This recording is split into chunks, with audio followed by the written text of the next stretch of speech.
ఈరోజు ఒక చిన్న కథ చెప్తాను వినండి. ఒకసారి ఒక తేలు నది ఒడ్డునున్న కప్పను అడిగిందంట, కప్ప నన్ను నీ వీపైన ఎక్కించుకొని నదిని దాటిస్తావా అని. అప్పుడు ఆ కప్ప అనిందంట, అమ్మో నిన్ను ఎక్కించుకుంటే నన్ను కాటేస్తావు, నేను చస్తాను, నేను ఎక్కించుకోను అనిందంట.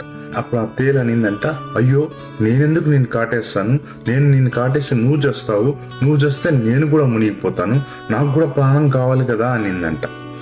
ఆ మాటలు నమ్మిన కప్ప తేలుని తన వీపైన ఎక్కించుకొని నది మధ్యలోకి రాగానే ఆ తేలు ఆ కప్పని కాటేసిందంట. కాటేసిన వెంటనే ఆ కప్పనిందంట, అయ్యో ఎందుకు ఇలా చేసావు, ఇప్పుడు నువ్వు కూడా చస్తావు కదా అంటే, అప్పుడు ఆ తేలు అనిందంట, ఏం చేయాలి, ఇదే నా నైజం అన్నదంట. సో దీన్ని బట్టి మీకు ఏమర్థమైంది? ఒకసారి వాళ్ళ స్వభావం తెలిసాక వాళ్ళు ఎప్పటికీ మారరు.